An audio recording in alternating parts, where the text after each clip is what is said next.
In 1985, I'm on tour with my heavy metal band Atomkraft. We are supporting Venom and Exodus, and I'm 16 years old, and it all kicked off, and we're doing big shows every night, and it's amazing. We're in Italy. Venom are at the height. It's 1985, and it's 2,000 people a night, sort of mini stadiums, and it was full on. I'm not sure which venue it was. I think it might have been Milan or Rome, but it was like a flying saucer shaped venue. Right? So don't know if that was in my mind or whatever.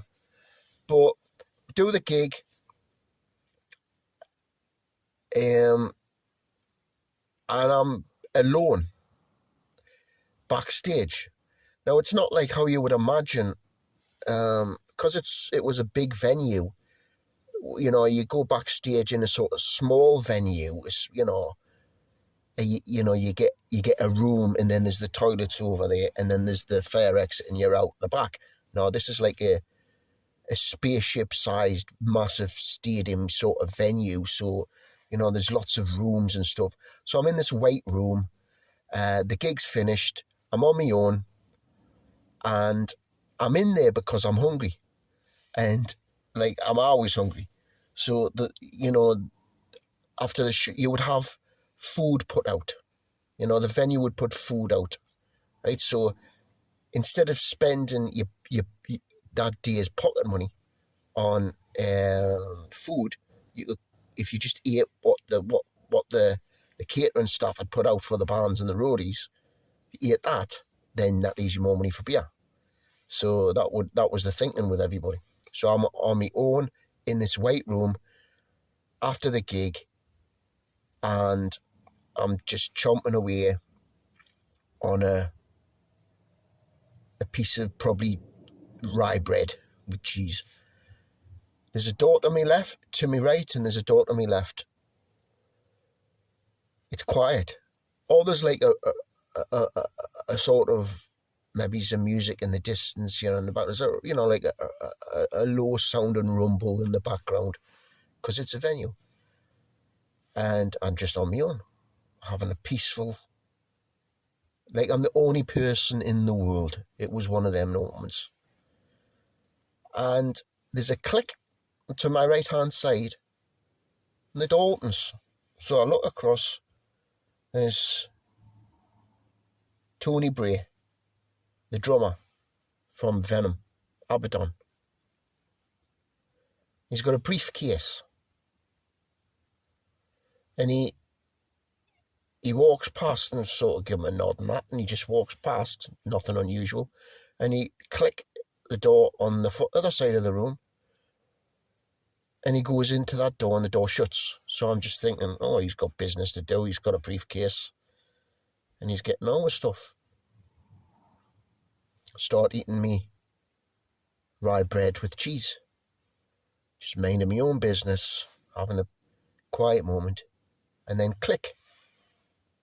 There's another click again, and I look.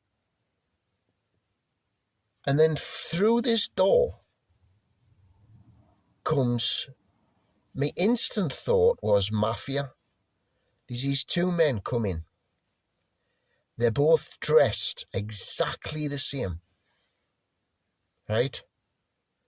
I thought Mafia because they looked a bit like, they looked like dressed like the 1940s in these suits and these long coats, and with these sort of, I don't know what they call them, sort of hats, from, that era,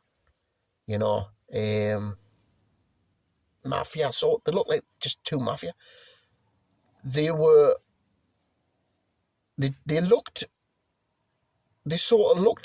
exactly the same, as if they were twins. And they weren't white in complexion, but they weren't very brown. And I think they had moustaches. And I'm looking, and I goes, fucking hell, don't they look like Mafia? And they just walked past me, glided past me. They didn't look at me. They just did as if I was invisible. And they walked past. And then, click, and they went into that room that Tony Bray had just walked in with the briefcase. And then the door shut. And I'm in this room again with both the doors shut. And I'm just thinking, fucking hell, what's going on here, like? So I'm eating me rye bread with me cheese on. That was weird, that, creepy, that. And then, maybe it's a minute later, you know, I'm having my own little peaceful moment again. And then click, that door opens, so I look over. And these two Mafia men, who look identical, came out that door, shut the door, and walked past again, and went out and just glided past. And they did, as if I was completely invisible, did not look at me one bit. And I'm just got my mouth up, like I'm like, you know, gobsmacked, you know, again.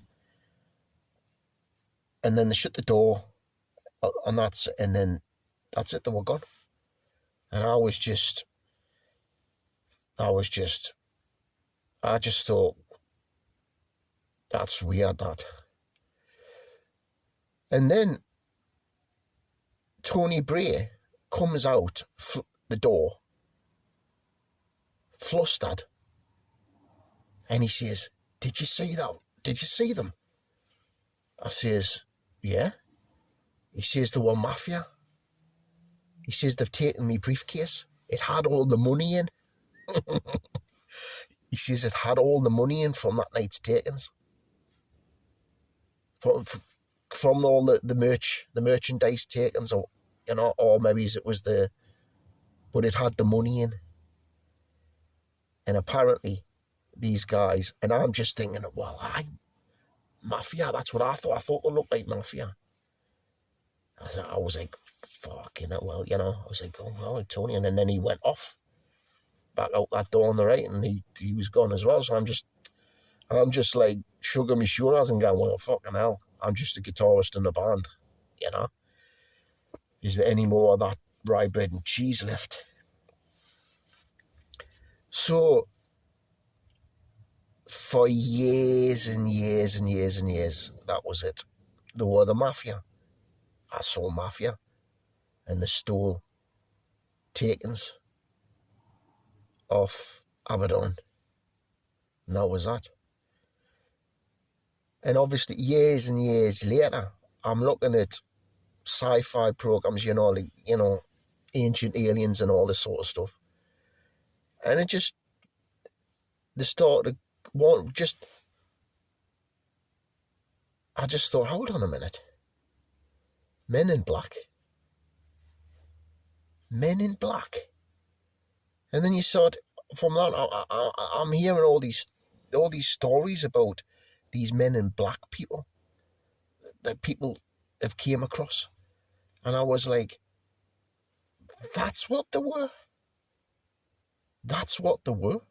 What are the chances of them? They could have been Mafia, but what are the chances? How would they be exactly the same looking? And how would they would just completely ignore us if I was invisible? How would they glide across the floor one way and glide across the floor back the other way? How would I get a chill down the back of my spine? How would it be so weird and bizarre if they were just Mafia? And that was I'm convinced that was my Men in Black experience. And whatever the Men in Black are, whatever all that is about, they were definitely Men in Black. And I think Tony Bray, I've never spoken to him about it. And maybe he thought they were Mafia. But if there were Mafia, they put on a great Men in Black act. That's for sure.